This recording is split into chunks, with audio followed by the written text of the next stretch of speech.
장관님, 우리 조지아주 사태 관련해서 한 달 반이 지났는데 얼마 전에 제가 확인한 사실을 보니까 25년도 올해 9월 10일에 가디언지에 이런 기사가 나왔더라고요. 그 IC 유출된 IC 문서, 미국 문서죠. 현대차 공장 급습 당시에 체포된 근로자가 유효 비자였다라고 하는 사실이 확인된 게 있어요. 혹시 이 내용은 아시나요? 아, 네, 알고 있습니다. 그래서 그러면 이거는 불법이잖아요. 네. 불법이잖아요, 이거는. 이 부분에 대해서 공식적으로 뭐 항의를 하거나 아니면 책임자 처벌을 요구하거나 한 사실이 있나요? 아, 저도 뭐 강력하게 항의는 했고요. 이제 아마 그 근로자 중에 뭐 가치가 뭐 이렇게 일종의 연행이라는 표현은 좀 적절하지 않습니다. 한 300여 명, 한 400명 가까이 중에 일부가 그런 부분이 있었던 걸로 들었습니다. 그러니까 이게 미국 같으면 이게 외교적으로 엄청 큰 문제를 제기했을 거예요. 아, 지금 우리 한국 정부가 다른 나라에서 이런 식의 불법적인 이제 그 침해를 받았는데 이걸 공개적으로 강하게 해서 책임자 처벌이라든가 진상 확인이라든가 이런 것들이 공개적으로 이루어지지 않으면 이거는 국가적인 위신의 문제고 또 국민들의 불안이 더 클 것 같은데요. 네, 네, 맞습니다. 어떻게 할 겁니까 이거?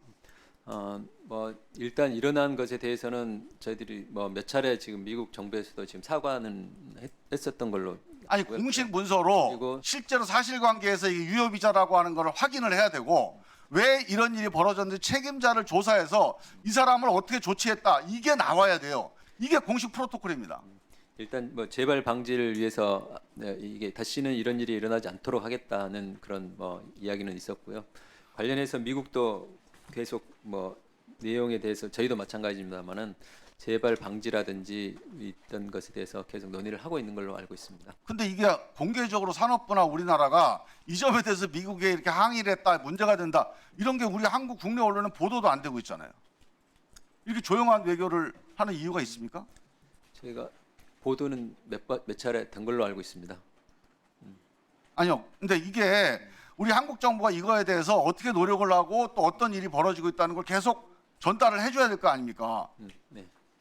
저도 모를 정도인데 그 보도 어떻게 됐는지 모르겠지만 보통 이게 지금 창구는 이제 외교부가 일단 주요 메인 창구여서 외교부를 중심으로 해서 지금 진행이 되고 있는. 이게 단순히 이제 외교적 문제만은 아니고요. 맞습니다. 그 다음 문제 한번 보세요. 우리가 이제 이거 대미 관세 협상 레버리지나 아니면 비자 협상 레버리지로 충분히 이게 의미가 있는 거거든요.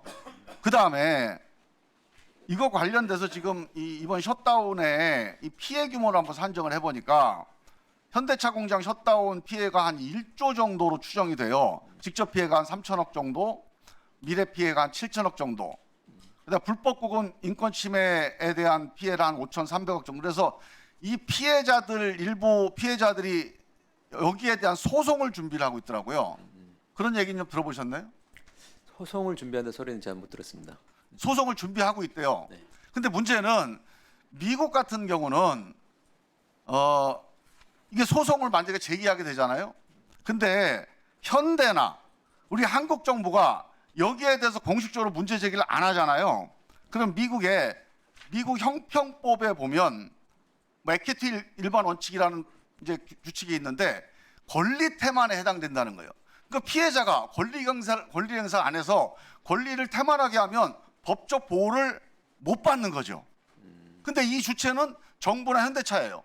그러니까 정부나 현대차가 이거 문제가 있다고 항의를 공식적으로 해놓고 이게 기록이 남으면 소송에서 이게 인용되거나 승소할 가능성이 높은데 그렇지 않으면은 소송이 진다는 거죠. 이런 비슷한 사례가 2025년에 올해 9월 달에 캘리포니아 법원에서 우리나라 게임 업체가 구글과 애플 상대로 소송을 했거든요. 근데 이게 기각이 됐어요. 그 이유가 이겁니다. 이게 2009년부터 있었던 인액결제의 뭐 피해인데 이 수수료 피해 문제를 2025년에 16년 만에 제기를 했으니 네가 권리위에서 잠재운 거 아니냐. 권리위에 잠자는 자에게는 아무런 구제가 없다. 그래서 기각된 거예요. 그러니까 이것도 마찬가지입니다. 만약에 여기서 누가 개인적으로 집단적 피해를 입었다 하면 그 피해에 대해서 국가가 뭔가 문제 제기도 하고 공식적으로 이게 외교적으로 이슈가 돼서 기록이 남아야 그 법원에서 그 피해에 대한 산정과 또는 인정을 해줄 수 있는 거니까 이 점에 대해서도 고려를 해볼 필요가 있다고 봅니다. 네, 관련 부처랑 같이 한번 상의를 해보겠습니다. 예. 네. 그래서 이 문제에 대해서는 지금 진행 상황을 지금 미국이 어떤 식으로 우리가 문제 제기를 하고 있고 미국의 입장은 뭐고 하는 거를 좀 정리를 해서 서면으로 좀 보내주시기 바랍니다. 이 공식적인 문서로 좀 정리를 해줘야 됩니다.